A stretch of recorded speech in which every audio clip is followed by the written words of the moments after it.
같이 기도하시겠습니다. 하나님, 잘못된 일을 하고 싶은 마음이 생길 때 그것을 이길 수 있는 지혜와 용기를 주세요. 하나님께서 준비해 주신 피할 길을 찾아 바른 것을 선택하게 해주세요. 예수님의 이름으로 기도합니다. 아멘. 여러분 안녕하세요. 길을 걷다가 커다란 벌집을 발견했다고 생각해 보세요. 친구가 이렇게 말해요. 우리 돌멩이 던져볼까? 왠지 재밌을 것 같아요. 그런데 여러분은 벌집을 건드리면 어떤 일이 생길지 알고 있어요. 이럴 때 정말 용감한 사람은 누구일까요? 벌집에 가까이 가서 돌을 던지는 사람일까요? 아니면 안 돼, 위험해, 나는 안 할래 라고 말하고 그 자리를 떠나는 사람일까요? 우리는 가끔 도망가는 사람을 겁쟁이라고 생각해요. 하지만 성경은 잘못된 것으로부터 도망치는 것이 오히려 용기일 때가 있다고 가르쳐줘요. 오늘 말씀에서 바울은 아주 오래전 이스라엘 백성들의 이야기를 들려주었어요. 하나님께서는 이스라엘 백성들을 애굽에서 구해주셨어요. 홍해도 건너게 해주시고 광야에서 먹을 것도 주시고 마실 물도 주셨어요.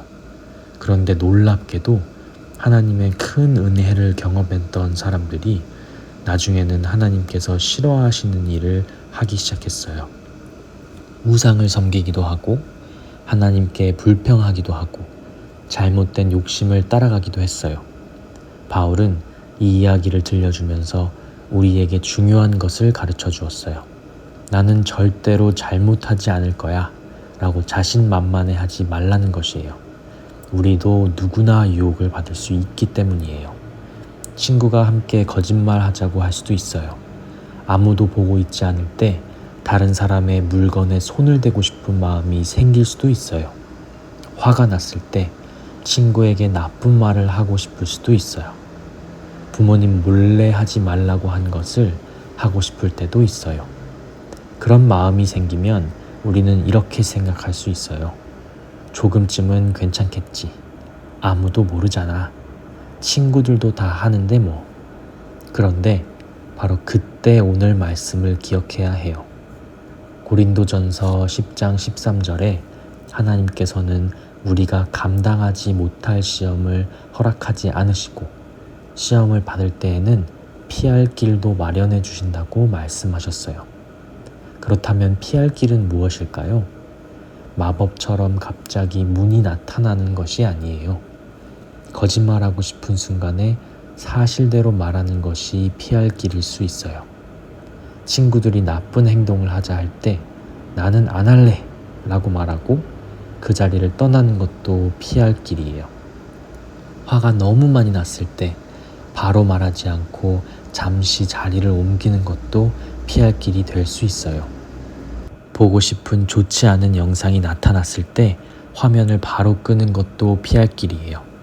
그리고 혼자 이기기 어렵다면 부모님이나 선생님에게 도움을 요청하는 것도 하나님께서 주시는 피할 길이 될 수 있어요. 그러니까 유혹을 이기는 가장 좋은 방법은 언제나 그 앞에 서서 오래 싸우는 것이 아니에요. 때로는 빨리 피하는 것이 가장 좋은 승리예요. 바울은 14절에서 이렇게 말했어요.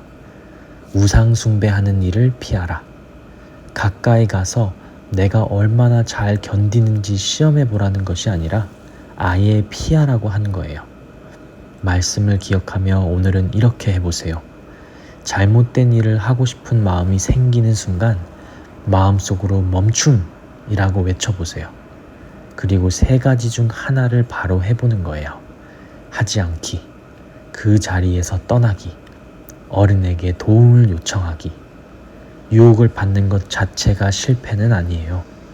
그 순간 하나님께서 보여주시는 피할 길을 선택하는 것이 중요해요. 오늘 잘못된 선택의 순간을 만난다면 그 앞에서 머뭇거리지 말고 하나님께서 준비하신 출구를 찾아보세요. 도망쳐도 괜찮아요.